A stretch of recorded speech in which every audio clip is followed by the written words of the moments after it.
Bonjour à toutes et tous. Je suis ravie de vous retrouver pour ce nouveau journal de Palavas TV que j'enregistre ce mois-ci dans un cadre un peu différent puisque nous sommes dans les studios de Palavas TV. Que s'est-il passé ce mois de septembre à Palavas? Beaucoup de choses, comme toujours. Un épisode Sevenol qui a fait reporter quelques événements, mais toujours une actualité très riche. Premier reportage, je vous amène avec les Bodega découvrir ou redécouvrir un poisson un peu méconnu, l'anguille.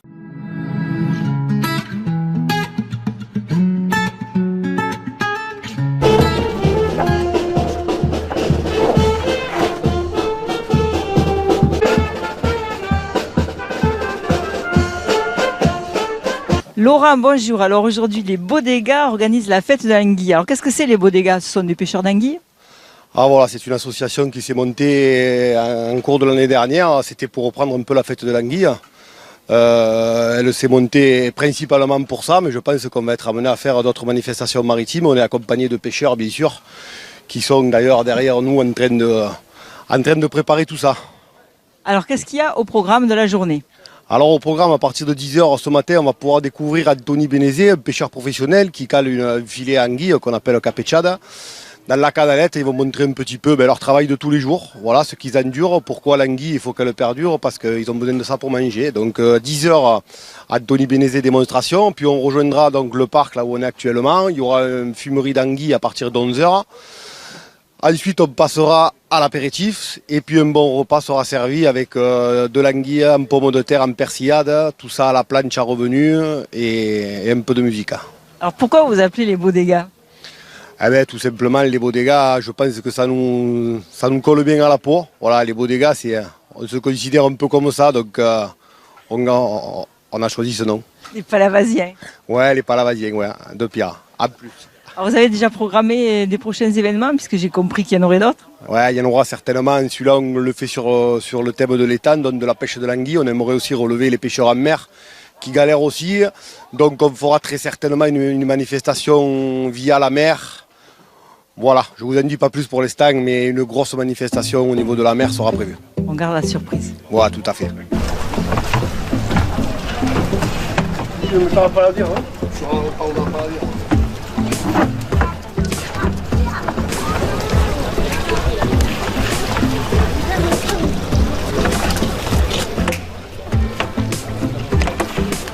La pêche. De manière, on a le marqué. Elle avait inscrit une bonne partie de la voie.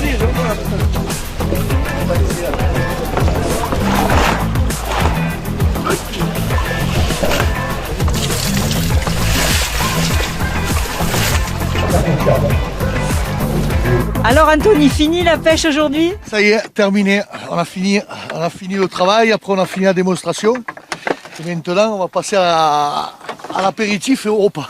Bien mérité. Alors dis-nous quelque chose, la pêche à l'anguille, c'est donc quelle saison?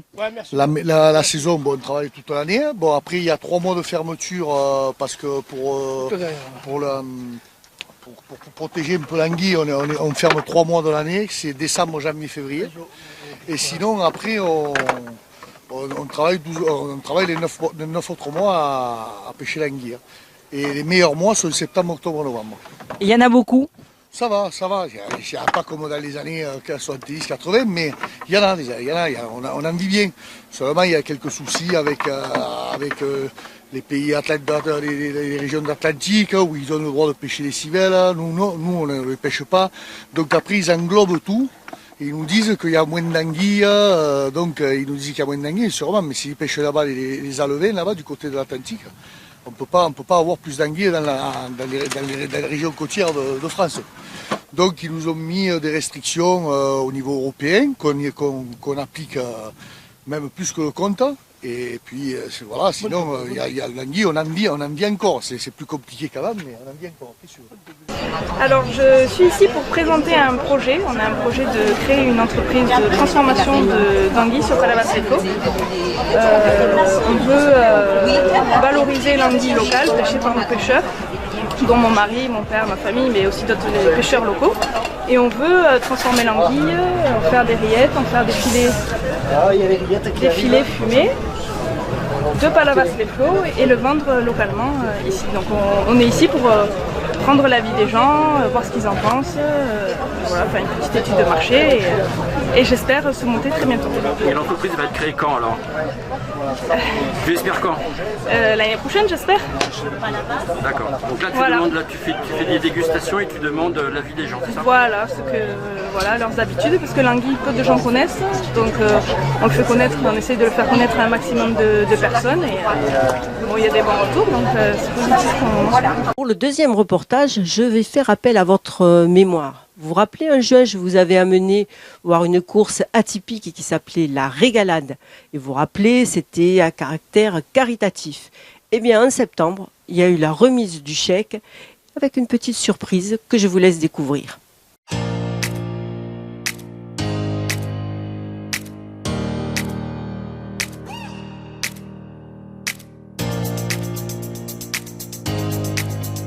Alors les mousquetaires, c'est toujours un moment très émouvant, la remise du chèque de la Régalade. Ah oui, mais cette année, oui, ça a été une année de plus, je dirais, avec beaucoup de satisfaction. On a commencé par les difficultés, puisque cette année, on avait décidé de réduire le nombre de participants. On a eu la canicule, on a eu une régalade qui n'était pas évidente cette année. Et puis finalement, on a fini par un peu de bonheur, c'est-à-dire qu'on a pu mettre un peu d'argent de côté et puis faire un joli don à l'hôpital. Voilà. Alors, quel est le montant? Donc le montant est de 14 000 cette année. Plus on a eu la petite surprise avec Thierry, c'est les forains qui nous ont aidés cette année et qui nous ont apporté un chèque de 1 200 € supplémentaires. Vous représentez les forains et les forains cette année ont voulu faire un geste à cette régalade. Tout à fait, on a voulu participer à ce geste qui nous semblait tout à fait logique parce que nous aussi avons des enfants qui sont bien souvent dans le besoin d'être bien soignés et à des hôpitaux très proches et très accueillants. Alors, un joli petit montant quand même. Oui, bien sûr. Alors, comment vous l'avez... c'est vous-même qui l'avez donné?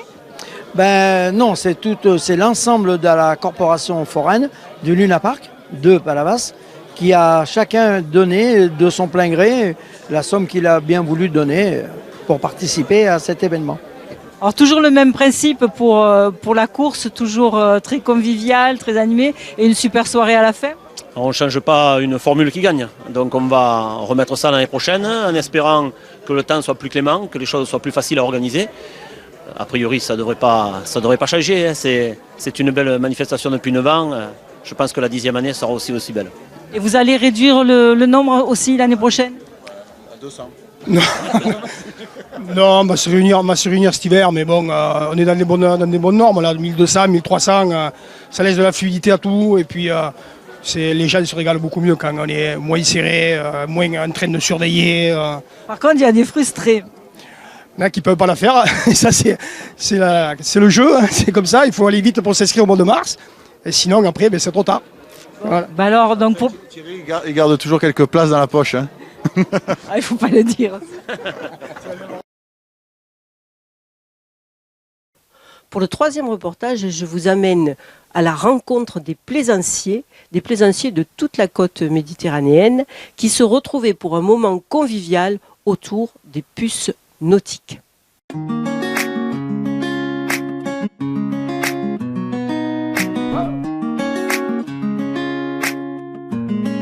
Georges, vous réussissez aujourd'hui, un soleil magnifique pour ces puces nautiques. Oui, tout à fait. Là, on espérait avoir du soleil puisqu'on a avancé nos puces nautiques de 15 jours. Voilà, donc au lieu du mois d'octobre, on les a avancés au mois de septembre et là, on est satisfait avec un beau soleil aujourd'hui. Alors, les puces nautiques, c'est pas la première fois qu'elles se passent à Palavas? Alors non, c'est tous les ans, 2 fois par an, mi-avril et puis fin septembre maintenant. Donc on va continuer à garder cette date de fin septembre. Ça a bien marché. Ça ne se ferme pas automatiquement. Des petits trucs, oui, si on est là. Vous savez pourquoi on vient ici? On est un groupe, il y a l'amical, hein. Ouais. Mais comme on est exposant, on se met ensemble et on est après une 8-10 et on fait le pique-nique, et là on termine. Et c'est l'ambiance, on rigole bien et on pense qu'au pique-nique, quoi. L'apéro, notre apéro. C'est les plus belles puces nautiques de la région. C'est l'ambiance qui est super. Alors c'est votre association, qui organise ça. Voilà, donc l'amicale des plaisanciers de Palavas organise 2 fois par an ces puces nautiques. Et c'est un grand rassemblement sur le parking du port en mer, devant la capitainerie. Et tout le monde est très satisfait d'être ici, près de l'eau, près du Lèze. Voilà, pour échanger du matériel, soit de pêche, soit de voile, soit d'accastillage, et puis même des vêtements ou d'autres articles liés à la mer. Et ça marche là, les exposants, ce sont uniquement des plaisanciers?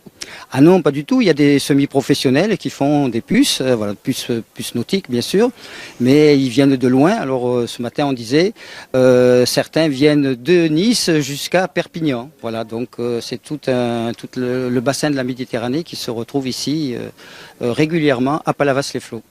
Alors votre association, vous êtes beaucoup d'adhérents? Alors on est 165 adhérents, mais c'est des adhérents par bateau, donc c'est plutôt une adhésion familiale. Donc ça peut être le propriétaire et son conjoint, ou le père et le fils, ou d'autres associations, mais c'est pas qu'une seule association nominative. Et vous organisez d'autres événements à part les puces nautiques? Alors on organise d'autres événements, donc on a notre assemblée générale tous les ans, la salle du COSEC, à côté de la salle bleue de Palavas. Voilà, donc et puis on organise aussi plusieurs sorties côtières autour de Palavas-les-Flots, dans la baie d'Aigues-Mortes, entre Port-Camargue et puis Cap d'Agde. Voilà, et puis une grande croisière tous les ans au mois de juin, croisière soit vers la Corse, soit vers l'Italie, soit vers l'Espagne. Donc des amoureux de la mer. On est toujours amoureux de la mer et puis on fait tout pour que les plaisanciers s'y retrouvent, voilà, soit aux puces nautiques ou d'autres manifestations que l'on organise. Expliquez-moi. Rodin Barry. C'est une maquette d'un bateau de pêche de 1886. Elle est entièrement réalisée comme se faisaient les bateaux à l'époque. C'est mon grand-père qui l'a attaqué, mon père qui l'a continué et j'ai pas pu la finir. Voilà. Et du coup là, elle est estimée sur internet finie entièrement à 2800 €. Et là elle est en promotion à 200 €, ce qui est plus que raisonnable, et à savoir que toutes les poulies qui sont miniatures fonctionnent. C'est-à-dire que toutes les cordes sont articulées, peuvent se resserrer, ce qui est très particulier pour une maquette. Et elle flotte ou pas? Naturellement, ça flotte, oui. Mais enfin, c'est pas fait pour naviguer. C'est une J'ai un petit doute sur la flottaison. Toi, tu vas avoir un carton jaune, tu vas aller jouer dans une autre cour. Hein. Qu'est-ce qu'il y a de beau à vendre chez vous? Pas mal de choses. C'est pas particulièrement beau, mais c'est utile. C'est utile. Bon. Mais il y a 3 fois rien là. Non, déjà on a commencé à remballer. Voilà. Vous avez un artiste là qui est à côté de vous. Action. Voilà.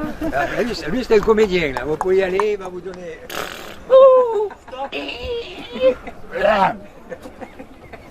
Bonjour. Quel est l'objet le plus cher que vous vendez sur votre stand? C'est difficile de dire, il est dans la voiture, c'est un télégraphe transmetteur d'ordre. Vous voulez le voir? Ouais. Allez, je vous le ressors. Et il est à combien? Un petit millier d'euros. Un petit millier d'euros? C'est pas beaucoup pour l'objet. Voilà. Ah ouais, c'est magnifique. En provenance d'un cargo. Donc pour transmettre les ordres entre la salle des machines, entre la passerelle et la salle des machines. Voilà, l'objet a une 40aine d'années. Et qui achète ça alors? Des collectionneurs ou des gens pour décorer peut-être? Des gens qui aiment rêver, qui aiment la mer. Alors, ça va être des restaurateurs aussi pour de la décoration. Ou des gens qui ont envie de donner un air marin. Alors, vous savez, le souvenir du Titanic, avant tout. Voilà, on en parle souvent. Et bien voilà, le journal de septembre de Palavas s'achève. N'oubliez pas, likez, aimez. Et je vous retrouve le mois prochain pour de nouvelles aventures. Bye!